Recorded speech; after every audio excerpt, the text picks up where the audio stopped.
बेबुनियाद बतंगड़ और बवंडर के बहुदलीय जो बवाल बहादुर लोग हैं उनका बिहार में भी बंटाधार होगा। अब इस तरह के बेबुनियाद बतंगड़ और बवंडर के जरिए ये जो बहुदलीय बकवास बहादुर और बवाल बहादुर लोग हैं उनको लगता है कि उनका कोई बेड़ा पार होगा, तो बेड़ा पार नहीं होगा बल्कि बंटाधार होगा। क्योंकि आपने स्थिति ये हो गई है कि न खाता न बही, जो सामंती सुल्तान कहे वही सही।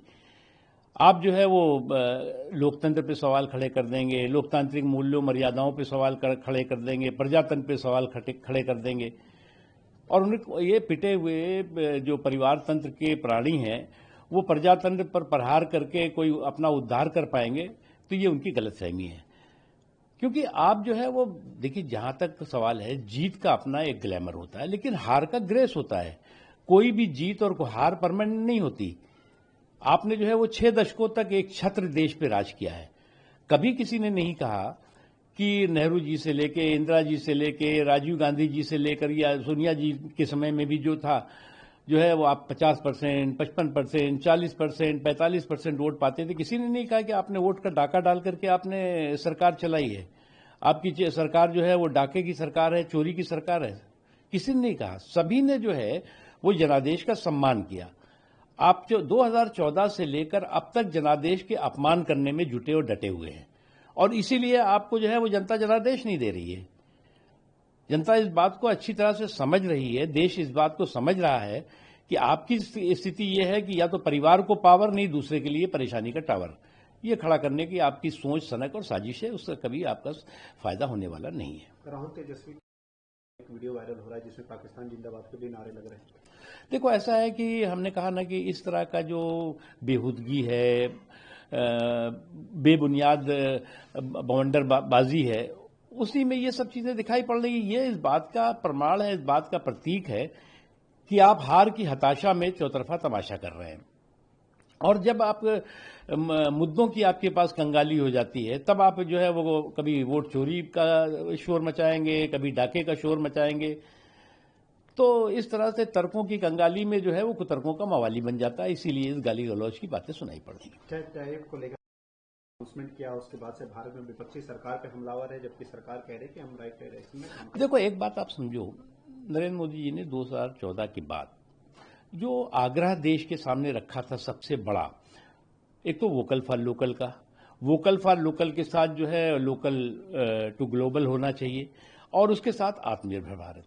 इसी का प्रमाण रहा, इसी का परिणाम रहा कि आप देखें कि पूरी दुनिया में जो अंतर्राष्ट्रीय आर्थिक मंदी और तंगी का दौर चला, पूरी जो एक पैंडेमिक का दौर चला, आपदा का दौर इस दौरान भी आया, लेकिन भारत जो है वो मजबूती के साथ, आत्मनिर्भरता के संकल्प के साथ आगे बढ़ता रहा। किसी तरह के आर्थिक संकट और कंटक का उस पर ज्यादा असर नहीं पड़ा। एक मजबूत स्टेबल इकोनॉमी के साथ जो है वो भारत अपनी धाक धमक को मजबूत करता रहा, और साथ ही साथ जिन लोगों ने भारत की धाक धमक को धूमिल करने की धूर्ततापूर्ण धुन की, उनको धूल धूसरित भी किया। इसलिए भारत सुरक्षित हाथों में है, और भारत के लोगों का संकल्प पूरी तरह से सशक्त है कि भारत जो है वो मजबूती से आगे बढ़ेगा, और इस तरह के जो भी चुनौतियां आएंगी उस पर विजय हासिल करेगा। कल मोहन भागवत जी ने अपने नेशनल दबाव में कोई भी व्यापार नहीं होना चाहिए, स्वदेशी लोगों को अपनाना चाहिए। देखिए, मोहन भागवत जी का जो उद्बोधन है वो देखने भी लायक था, सुनने भी लायक था। जिस सरल तरीके से, जिस सार्थक तरीके से, जिस तरह से तर्कों और तथ्यों के साथ उन्होंने राष्ट्रीय मुद्दों को, अंतर्राष्ट्रीय मुद्दों को, राष्ट्रवाद के मुद्दों को, समाज के सभी समावेशी सोच के वाले मुद्दों को, सांस्कृतिक राष्ट्रवाद के मुद्दों को जिस तरह से लोगों तक पहुंचाया और कहा, वो उन लोगों के लिए जरूर सबक और संदेश है जिनकी की दुष्टतापूर्ण और दुराग्रहपूर्ण जो है वो सोच लगातार जो है वो संघ के लिए दुष्प्रचार का एक माहौल खड़ा करती रही। और हालांकि इस तरह के दुष्टतापूर्ण, दुराग्रहपूर्ण जो है वो दुष्प्रचार को संघ दरकिनार करके और राष्ट्रवाद के संकल्प के साथ आगे बढ़ता रहा है। इसलिए जो है वो उन लोगों के लिए जरूर सबक का संदेश है जो लोग कि इस तरह का भ्रम और इस तरह का भौकाल खड़ा करके जो है वो संघ की छवि को खराब करने में लगे रहे हैं। में आपदा आई है, 33 से ज्यादा लोगों की जान चली गई है। वहाँ के मुख्यमंत्री कह रहे हैं कि अगर अलर्ट था तो पहले ही वैष्णो देवी यात्रा भी रोक देनी चाहिए थी। देखिए, आपदा जो है वो एक प्राकृतिक आपदा है और जो लोग उसमें हताहत हुए हैं निश्चित तौर से देश वो दुखी है। लेकिन लोगों को ज़्यादा से ज़्यादा राहत मिल सके इस दिशा में जो है वो केंद्र सरकार और प्रदेश की सरकार को मिलकर के काम कर रही है। इसमें मुझे नहीं लगता कि किसी तरह की सियासत करनी। अब देखिए वो कितना समय लेंगे पता नहीं। वो बम फोड़ रहे थे, जनता सब देख रही है। बिहार में कोई मुद्दा ऐसा यार नहीं है। बिहार के लोगों ने देखा है, इसी बिहार की धरती से देखा है कि उनकी दादी ने किस तरह लोकतंत्र को कुचला था, पत्रकारों को जेल में डाला था, सभी नेताओं को जेल में डाला था। इसलिए बिहार की जनता जानती है कांग्रेस पार्टी लोकतंत्र विरोधी है। लोकतंत्र में जिस तरह कांग्रेस पार्टी और राष्ट्रीय जनता दल के कार्यकर्ताओं ने आदरणीय प्रधानमंत्री नरेंद्र मोदी जी को अपशब्द कहा, ये लोकतंत्र के लिए शर्मसार करने वाला दिन है। समाज में द्वेष पैदा करने वाला इन लोगों का भाषा है। राष्ट्रीय जनता दल का ये चरित्र रहा है और कांग्रेस पार्टी इससे उबर नहीं पा रही है कि कांग्रेस के लोग ये सोचते हैं कि ये लोकतंत्र नहीं राजतंत्र है, और राजतंत्र नहीं है, जनता का तंत्र है। समाज देख रहा है और जिस तरह मोदी जी को गाली देने का काम कांग्रेस पार्टी और राजद के लोग कर रहे हैं, ये लोकतंत्र के लिए शर्मसार करने वाला दिन है। समाज देख रहा है, इसका जवाब बिहार की जनता देगी और कांग्रेस पार्टी और राजद का सफाया जनता करेगी। देखिए, राहुल गांधी को समझ में नहीं आ रहा है। अमित शाह जी ने कोई गलत नहीं कहा है, 50 साल तो कम कहा है, उससे अधिक तक रहेंगे, क्योंकि 5 जनरेशन 5 दशक नेहरू से लेकर के सोनिया गांधी राहुल गांधी तक राज किया, लेकिन गरीबी नहीं मिटाया।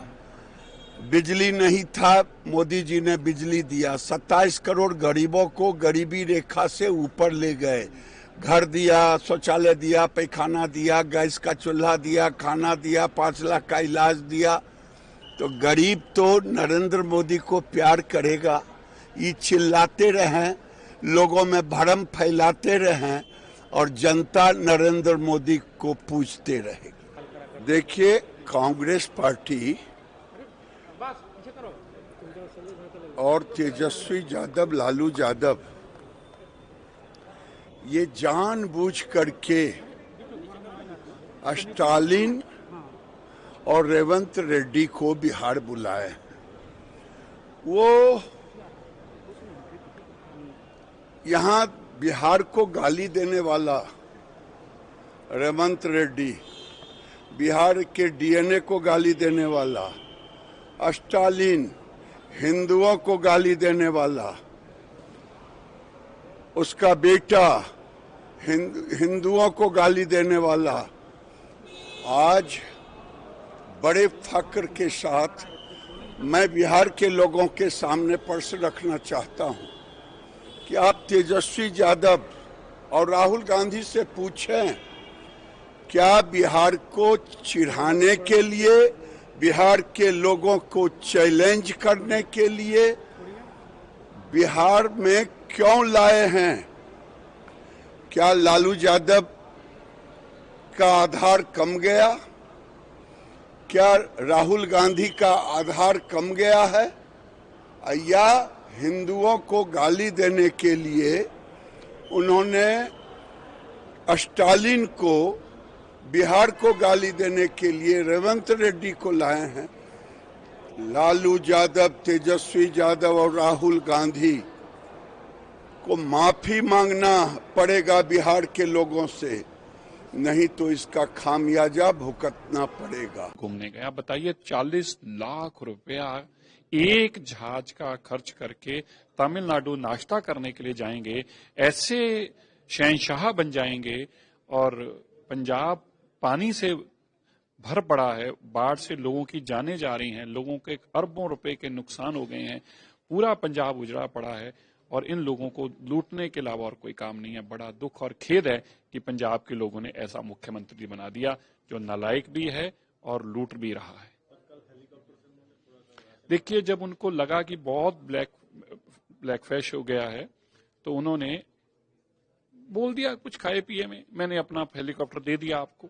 अब ये मिमिक्री होने लग पड़ी, जगह जगह पे उनको ट्रोल होने लग पड़ा, तो उन्होंने अपना हेलीकॉप्टर से ऊपर से आटा नीचे फेंकना शुरू कर दिया। बताइए, हेलीकॉप्टर से फेंका हुआ आटे का एक जो थैली है, बताओ नीचे पहुंचेगी कभी और नीचे रह के किसी के हाथ में आएगी? कितना बड़ा मजाक कर रहे हैं। इसी से पता चलता है कि जब नालायकों को आप सरकार दे देते हो, माफ करना, बंदर के हाथ में जब करपान दोगे तो यही होगा। अब ये आम आदमी पार्टी दिल्ली में भी पानी भरने की बात करेगी तो उनको शर्म नहीं आएगी? सारे पंजाब को डुबा के भी कितनी बेशर्मी है। मैं तो समझता हूं कि किस बेशर्मी से आके बयान देते हैं यार, इनमें कोई लज्जा और शर्म नाम की चीज नहीं है। सारा पंजाब डूबा पड़ा और ये इनको बजाय इसके कि पंजाब को कोई राहत दें, फिर कहते हैं दिल्ली में पानी है। वो कहां है, हम भी देखना चाहते हैं। वो